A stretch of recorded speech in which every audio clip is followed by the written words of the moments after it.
بسم اللہ الرحمن الرحیم۔ ایک انصاری کے بیٹے کو ایک شخص نے قتل کر دیا۔ انصاری بیٹے کے قاتل کو پکڑ کر حضرت عمر رضی اللہ تعالی عنہ کی خدمت میں لایا اور تمام قصہ گوش گزار کیا۔ آپ نے قاتل سے معلوم کیا تو اس نے اقبال جرم کر لیا۔ تب آپ نے قاتل کے قتل کا حکم دیا۔ مقتول کے والد نے کہا کہ اے امیر المومنین، اس شخص کو میں خود تلوار سے قتل کروں گا۔ آپ نے اجازت دے دی۔ انصاری نے تلوار کے 2 ہاتھ قاتل کے گردن پر مارے، اتفاقاً وہ اچھے نہ پڑے۔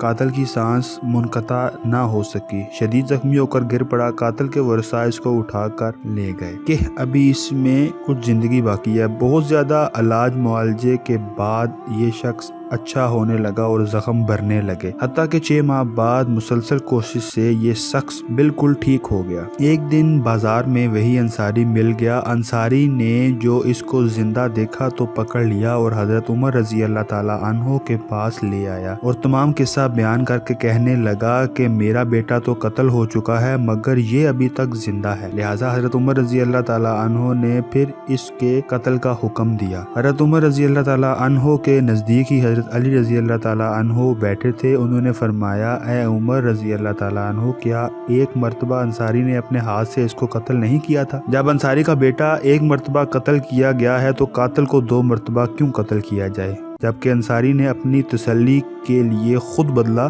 لے لیا تھا؟ انصاری چلایا کہ حضرت علی رضی اللہ تعالی عنہ، آپ یہ کیا فیصلہ کرتے ہیں؟ آپ نے فرمایا، میرا فیصلہ یہ ہے کہ تم نے تلوار کے 2 ہاتھ اس کے گردن پر مارے تھے، اب یہ آدمی بھی تلوار کے 2 ہاتھ آپ کی گردن پر مارے گا، پھر اپنے بیٹے کے قتل کا بدلہ اس سے لے لینا، یعنی اس کو قتل کر دینا۔ انصاری کہنے لگا، یہ تو بڑا سخت فیصلہ ہے۔ آپ نے فرمایا، فی الحال یہی فیصلہ بالکل ٹھیک ہے اور اس پر عمل ہوگا۔ انصاری نے گھبرا کر کہا کہ یا علی رضی اللہ تعالی عنہ، میں نے اپنے بیٹے کا خون معاف کیا، پس اسی جگہ دونوں میں راضی نامہ ہو گیا۔